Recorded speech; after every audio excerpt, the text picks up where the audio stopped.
Right, so this is a group presentation for 7077 CEM, Group B, and this is our presentation on the IT strategy as dictated by the course material. Just going to swap the display around.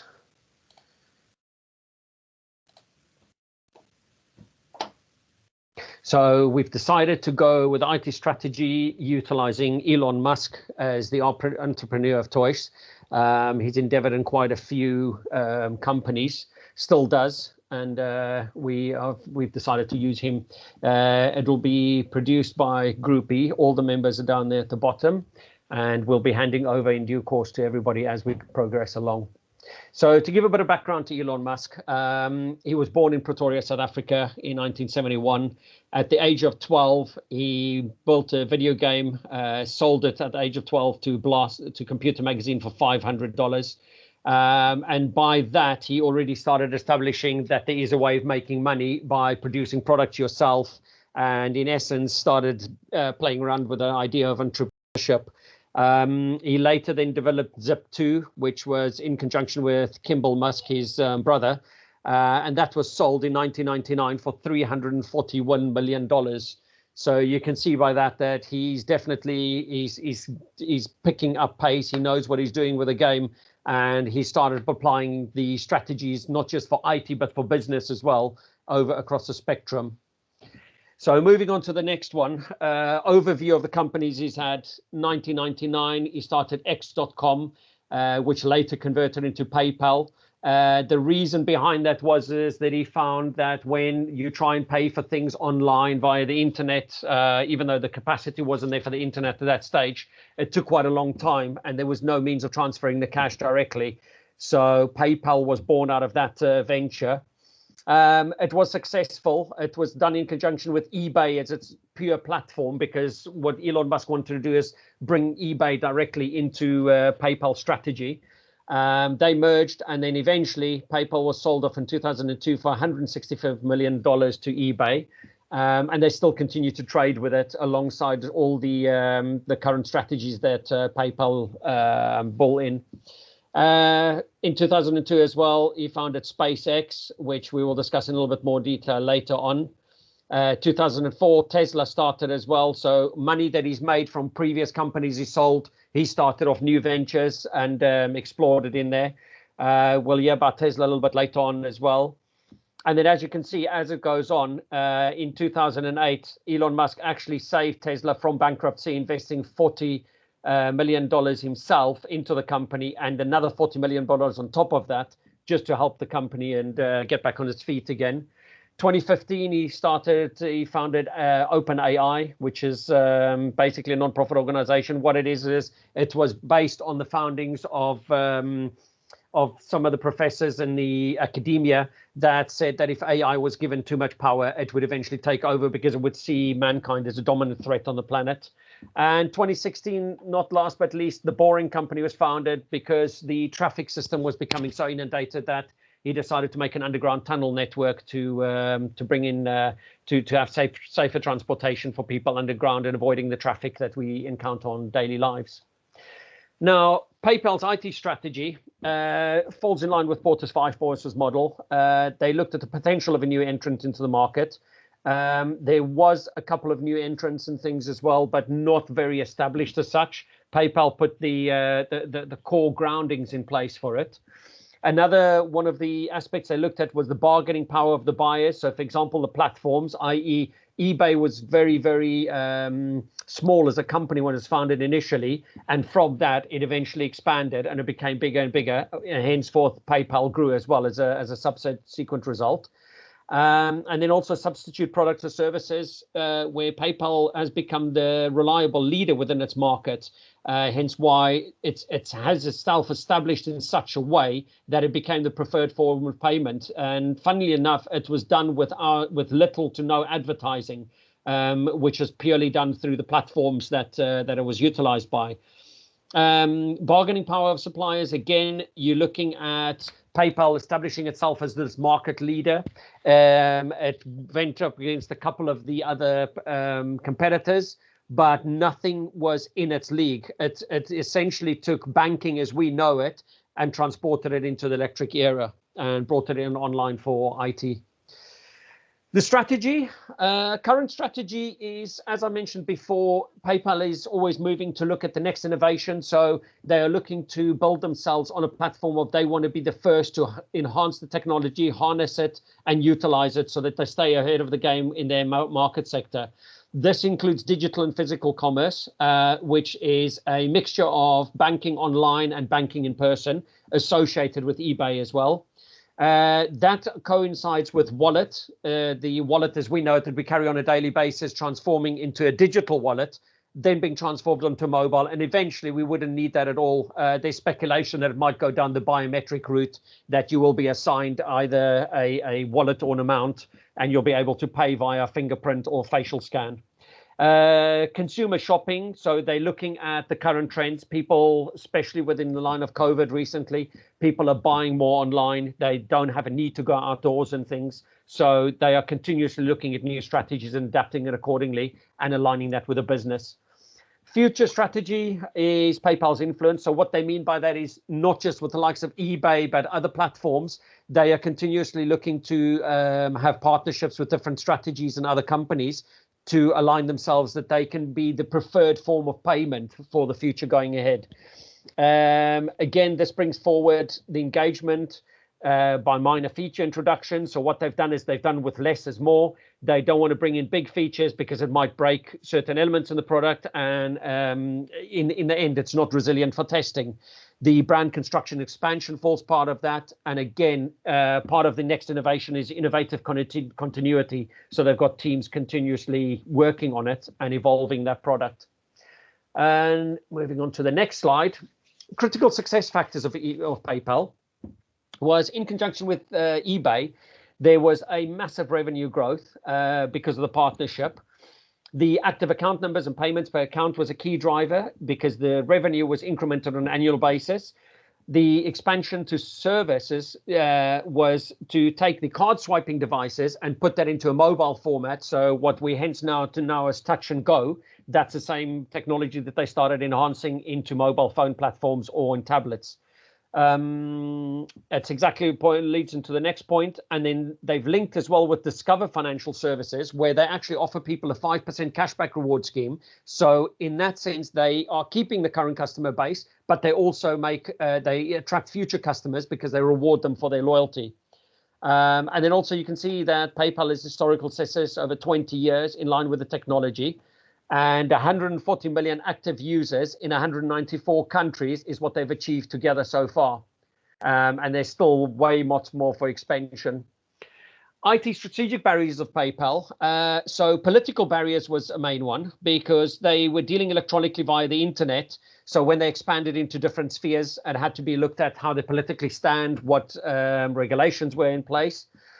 And it was anticipated by them. So, for example, in the market dominance competitor activity, you have got competitors such as WeChat Pay. WeChat is the Chinese derivative of WhatsApp, and they've actually got a payment system that you can make payments directly online. You've even got a facility where you can touch mobiles to each other and transfer money. So these are the types of things that PayPal was interested in looking at as well. Union Pay as well. Which was a separate anomaly on the side. They were a separate entity. They got into the game. And then Alipay, Alipay is another payment system utilized by Alibaba, which is a trading platform similar to eBay. And again, they basically copied what eBay and PayPal have done together as a platform for themselves to expand. PayPal's business objectives.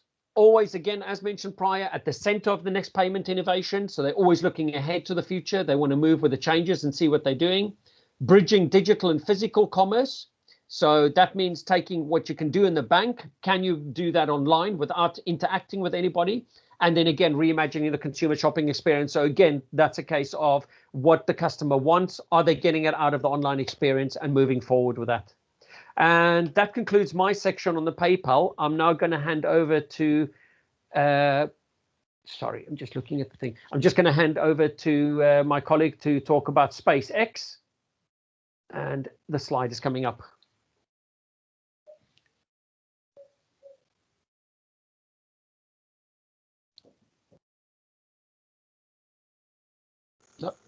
Sorry, you might have to request control. I'm just struggling with a button here. All right, it's fine. There we go. Thank you, Ade. All right. Hey, hi, my name is Adewumi Aboyadeko. So I'll be taking the alignment between the IT strategy and business strategy for SpaceX, which is space exploration and technology company. So to get started off, the outlook of the business strategy. So Elon Musk in general is a very unorthodox in almost everything he does, and this is especially evident in his business strategy because he identifies them in phases. So first off is the first phase, figure out how to put things in space. Then second phase, revolutionize the cost of space travel, and the third phase, colonize Mars. Now we are currently in the second phase of his business strategy, but before that, the first phase, he attempted to purchase rocket from Russia using his $100 million investment, but realized that it was too expensive for him to purchase. So he decided to in-house produce all rockets by himself, essentially utilizing vertical integration, which led him to retaining all property rights by himself that are important to the company. So he used, okay, let me not get too much into the IT aspect. Following the business strategy, that's the three phases. Then follow the business model for SpaceX in general, which is especially a focus market. It's more intense on the focus market because there aren't any other space exploration companies that are doing what he is doing, and more importantly, intend to do what he intends to do, which is the colonization of Mars, which at first glance sounds crazy and impossible, but this is a company that started off in 2002, and as time has gone on, he's repeatedly shown us that the impossible is only impossible until you've made it possible. So that's in regards to the focus niche market. Then in cost leadership, because he decided to employ vertical integration and develop all technologies within in-house, he is providing the avenue to reduce cost in general. So which was actually his initial intent, because to colonize Mars, he's going to need a large amount of people. So tickets for the colonization of Mars should be publicly open to as many people as possible, which is purely his intention. So going to the next slide, which is the IT strategy. So the IT strategy, I'd say is to create sustainable and reusable space travel. So this is basically the technological aspect of why SpaceX exists, and all processes fall under this umbrella of thinking. So SpaceX completely only aims to reduce costs of space travel to the most operational, feasible possible level. And it has maintained that standard since its inception. So at the strategic level of thinking, going lower into the operational level, which is sort of a bridge between more intimate measures and processes, SpaceX employs additive manufacturing. So this, in a sense, is similar to vertical integration, because SpaceX, all engines are manufactured within the SpaceX company. So, sorry, give me a moment. All engines are manufactured within the SpaceX company. So, all designs, right? All designs, okay, aren't outsourced. They're created in house, and it's detailed out quickly as possible. So, in a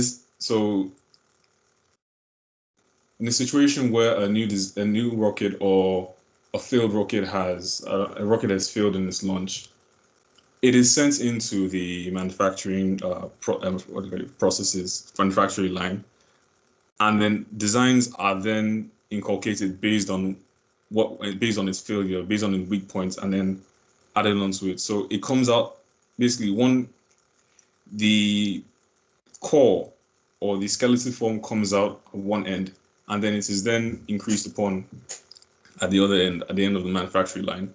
Then also it employs agile project management. So in a general sense, agile just means doing things, breaking down problems as little as possible, and then fixing them, which is basically how Elon manages the entire company, because a lot of faults, a lot of things that are deemed unrealistic are only seen as unrealistic on the broader sense. Once the issues that actually inhibit you from succeeding in them are broken down into minor parts and then addressed each moment, at each level, one by one, the build-up helps solve the problem in general.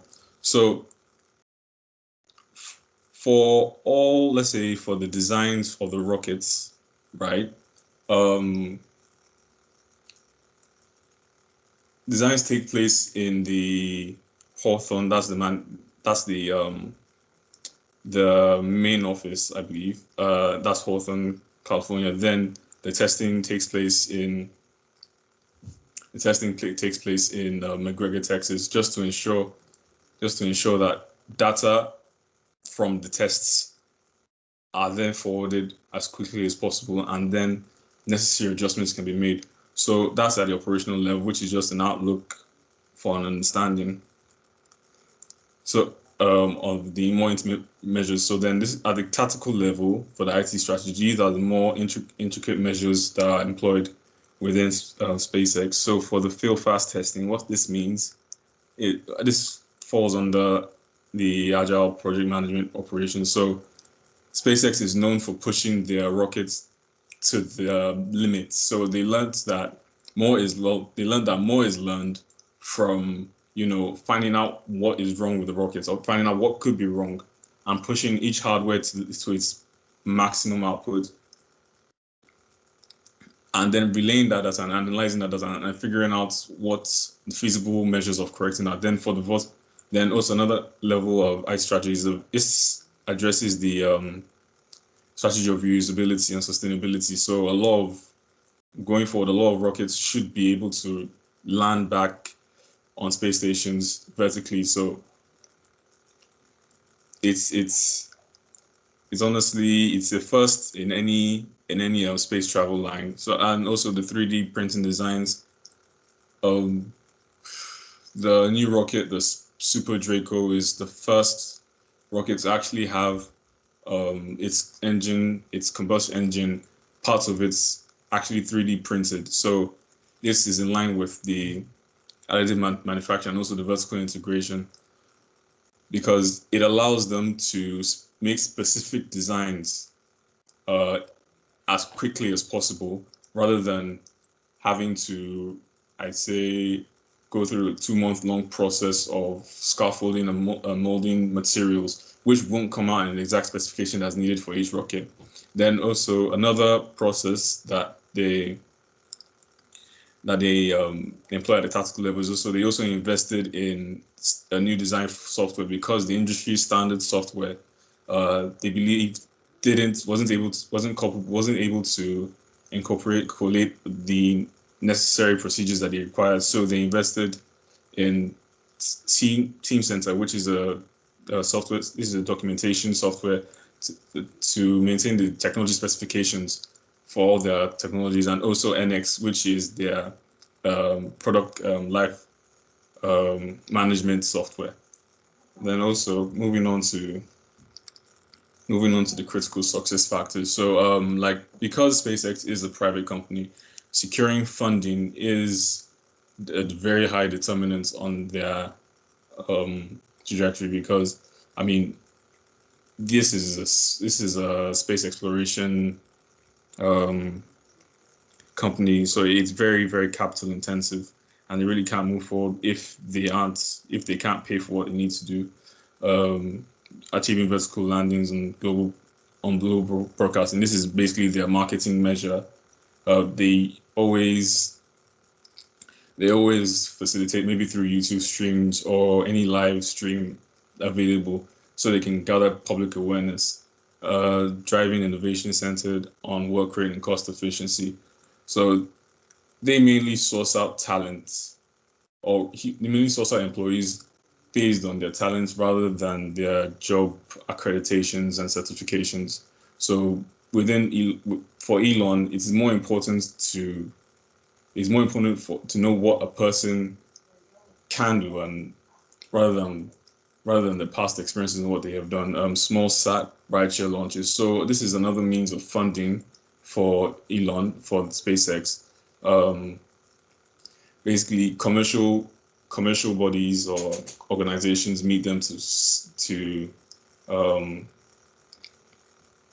launch miniature rockets into space.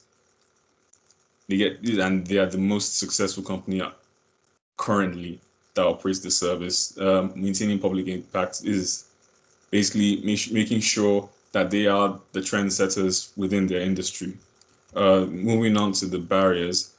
Again, an obvious barrier would be the funding. They'd have to fight for funding between other competitors and also government agencies. And since they can't, rely on taxes because they aren't a publicly funded agency. Also, existence of competitors. So some competitors like Blue Origin and Virgin Galactic exist, especially Blue Origin being a problem because it is more investor friendly in the sense because it is more risk averse. So their philosophy trails against Elon's, which is Elon has a high risk but very high reward because it rapidly enforces innovation and constantly changing, which can tend to failure. Then also the environmental impact of repeated rocket launches. So because they employ fail-fast testing, there's repeated launches in McGregor, Texas, and all these fumes do impact the environment negatively. Then increased amounts of space debris affecting subsequent launches. Yes, this greatly affects when they launch small sat rockets. Some of them don't actually go into the trajectory that is needed, and so they don't burn out in the atmosphere as quickly as possible, as quickly as they need to. And this going forward actually affects the other scheduled launches. So this is a problem for them, and also acquiring skilled employees with desired work ethic. Because SpaceX is a company that continually tests and repeatedly verifies all activities. Like, it's a continual process. Hiring people who have that drive to work that intensely within the technology industry is a problem, because you need to be able to, Elon says you need to be able to work very long hours. I believe a normal workday is about 18 hours for operations. So it's quite difficult. So I think with that, I'd stop control and hand over to the next person. Thank you.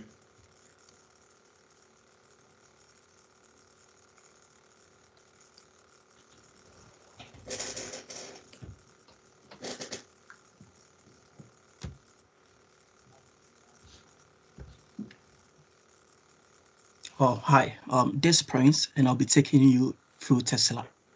So basically, the CEO of Tesla is Elon Musk, and Tesla was founded in 2003 by a group of engineers in Silicon Valley, California. So Tesla designs electric vehicles and electric vehicles engine parts. The first car that was being made by Tesla was the Roadster in the year 2008. So the vision of the company is hoping to develop a great worldwide acceptance of electric vehicles. And its mission statement is to accelerate the world's transition to sustainable energy.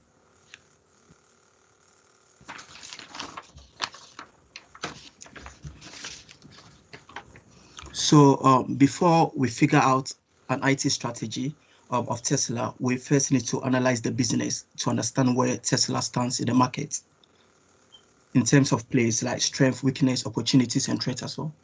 So for this, I'll be using the SWOT analysis. So basically, the SWOT analysis is a strategic planning technique used to identify the strength, weakness, opportunities, and threats relating to a business competition. So the strength and the weakness are the internal factors of Tesla. So the internal factors can include something like employees and sales that is being made by the company, and external factors, which I'll be talking about, which is the opportunity and threats, are things that happens outside of the company. An example is like competitors. So to look into the strength, one of the company's strength is design. So with the design, Tesla produce attractive cars, which is known by a lot of people. So this attractive car, is sporty looking cars, is what makes the company successful, like compared to other manufacturers in the industry. And also the CEO, Elon Musk, who founded PayPal and SpaceX, has a good track as well due to like the good work that he did in the previous companies. And also moving on to weakness, some of the weakness of Tesla is its high cost of vehicles. Like, in the industry, there are a lot of like other manufacturers that are making electrical vehicles as well. So Tesla making electrical vehicles and setting the price very high becomes a weakness, as there might be other people in the people that might be interested in other vehicles, electrical vehicles, but not willing to spend a lot of money. And also another weakness is limited market presence. So basically, like from a report that came out in the year 2019, sorry, like the report shows that Tesla is mostly successful in its sales only in the United States, but compared to the sales made in China, it was very low. And also moving on to opportunity. So due to Tesla's amazing designs of cars, is sporty looking, it's being known by a lot of people around the world. So with this in place, like it gives Tesla the opportunity to expand its sales around the world. Threats that the company might be facing are competitors entering the EV market as well, which is the electrical vehicle market industry as well. Today we have BMW with its i3 and i8, which has got like most feature, which has got a little bit similar features of that of Tesla. So all these stuffs are threats as well. So moving on, I'll be looking at the Tesla IT strategies. So basically, so first of all, one of the strategies is to enter at the high end of the market, where customers are prepared to pay a premium, and then drive down the market as fast as possible to higher units, volume, and lower prices each successive model. So basically, when the company came up with the idea of creating electrical vehicles, the company realized that the introduction of a new technology lacked economics of scales. So what do we mean by economics of scales? So economics of scales is like cost advantages reaped by companies when production becomes efficient.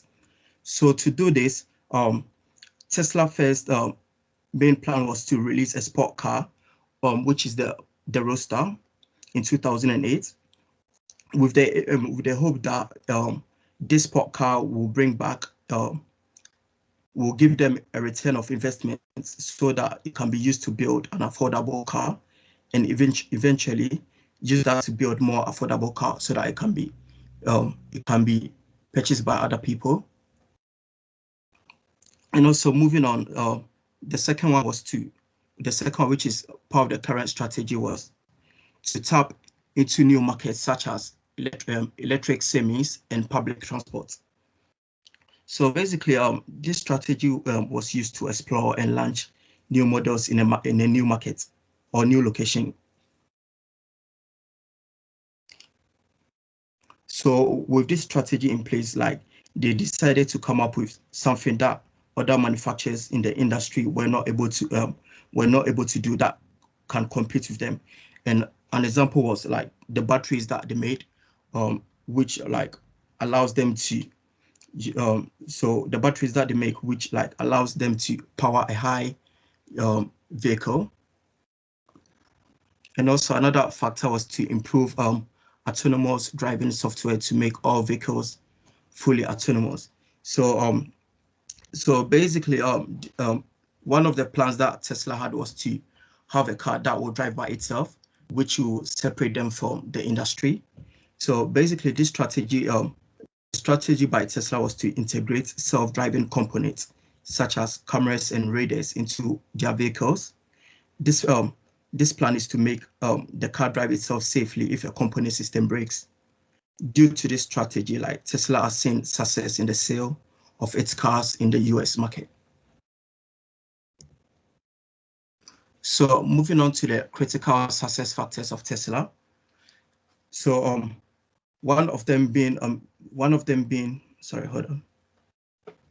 So one of them being disruptive technology.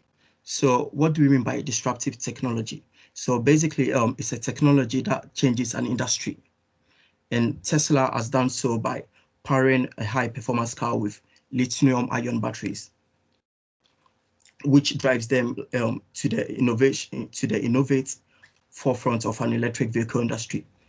So basically, the company's initial plan of producing a high performance sports car that was both environmental friendly and highly efficient led it to its success today. And also customer experience is one of the critical success factors. So unlike other companies that manufactures cars, customers have to go through dealership if they want to purchase car or if they want to service their car. But Tesla is different from them because Tesla avoid the traditional dealership route, meaning customers don't have to go through dealership if they want to purchase a car or if they want to service it. So what they do is that Tesla allows them to come straight to them or even use the showroom. So by doing so, like customers are able to have Tesla teach them like how to use other equipment, like from beginning to the end, meaning like the customer is so close to the company, and which makes them very happy as well. And also superchargers. So unlike other electrical vehicles companies in the industry, Tesla superchargers is known to be like the fastest.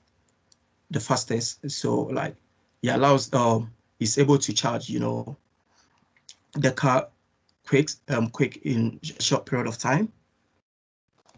And also another critical success factor of Tesla is a strong, consistent brand image. So when we hear about Tesla, we know Tesla to be like most people know Tesla to be known Tesla for its attractive cars that they make, the design, how it looks very sporty, and also like it's how it use electric and everything to operate it. So moving on.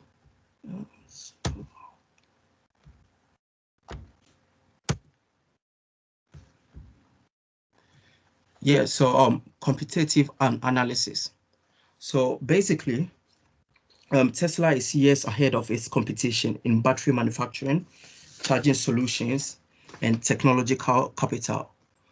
Looking at this graph, like you can see that while companies like Nissan, Toyota, and Ford slowly move towards the product line of electrical vehicles, Tesla is already working to expand their fully electrical vehicle line in new sectors like semi-trucks and public transportation.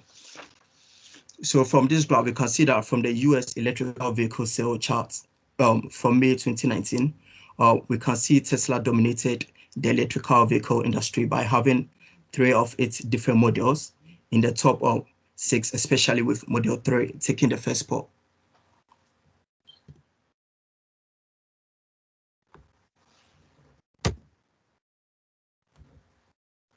And also like comparing Tesla's sales to the Chinese market, we can see that it's not as successful as it is in US market. So this one of the weakness that I identified in the SWOT analysis weakness. So a possible solution to this is that Tesla needs to increase its revenues through expansions in the Asia automatic, Asia automotive and renewable energy markets.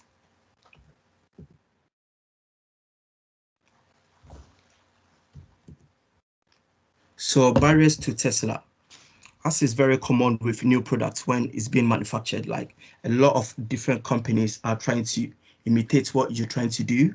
So one of the barriers that I'll be talking about is possible competition. So today in the electrical vehicle industry, we've got a lot of companies such as Nissan, BMW, Toyota that are all trying to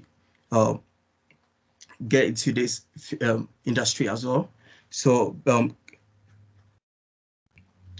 example like is BMW, which recently entered in the battery electrical vehicle sector with its i3 and i8 vehicle model, and also US company Detroit Electric, which is also looking to launch a high performance battery electrical vehicle, which the Roadster already have.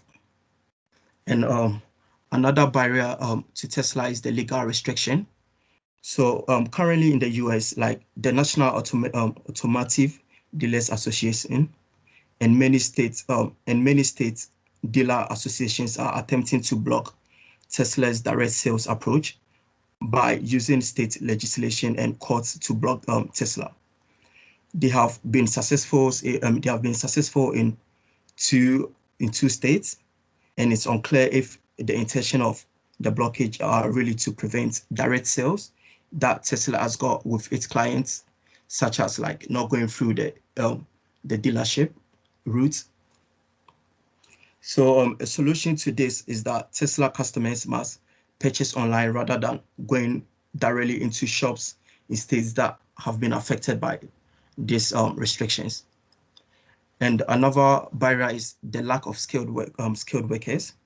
So according to a report by Brookings Mountain West, Tesla Gigafactory in Nevada doesn't have enough skilled workers to fill in high-tech jobs. And this is due to the misaligned workforce training by the city's council. So basically, the city councils were created to better align the education system with the labor needed for these key industries. So to address the issues relating to to address the solution relating to this issue, the reports recommended that a reworking of the council system, as well as a reworking of the council system is needed, as well as implementation of STEAM education at all grade levels, so that students can go through all these technical skills and acquire them, so that once they're done, they can be able to work in this field, which need high and strong engineering path knowledge. Yeah. Also, another barriers was the poor battery performance of Tesla in cold weather.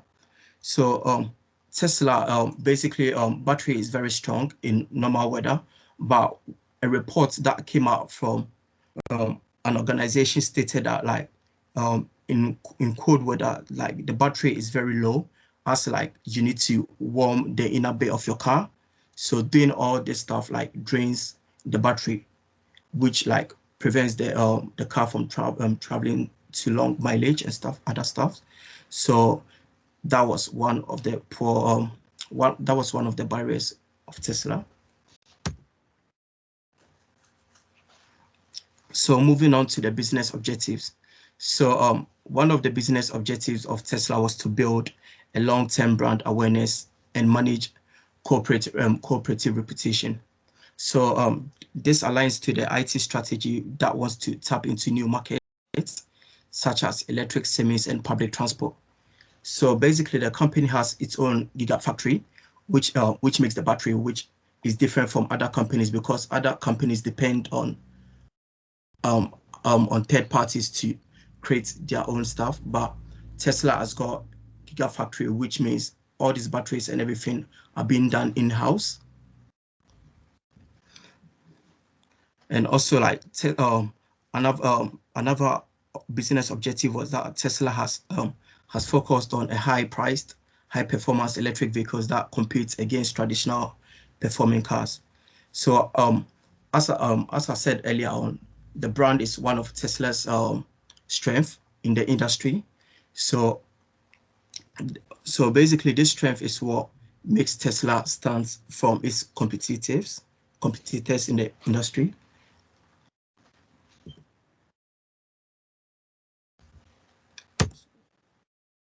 So moving on to my final slide, which is the recommendation.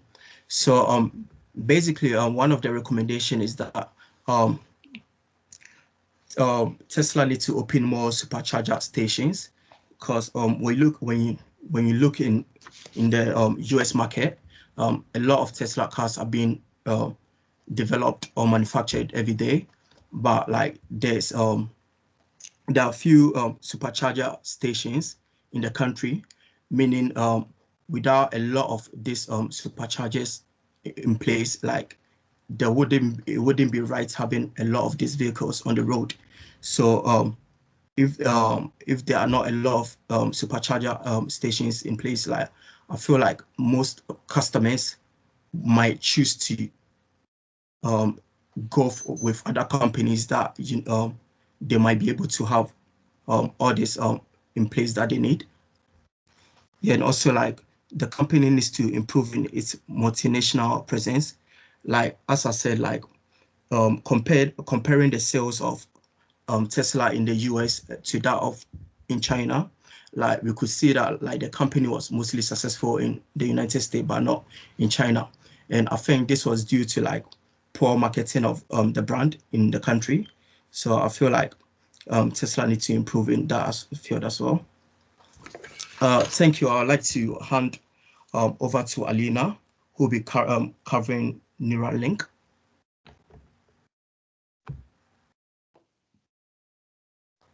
Thank you. Apologies. I'm just pulling up the one for Alina so we can run through that one. So if I give this one over, just pull up the presentation.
Thank you very much, Alina, and all my colleagues. I think that was a very good presentation, and it's a very good example of how Elon Musk has used his experiences and what he's gained right throughout life just to attain and build such an empire of businesses.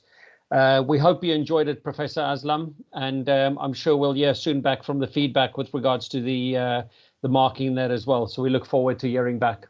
Thank you very much, everybody.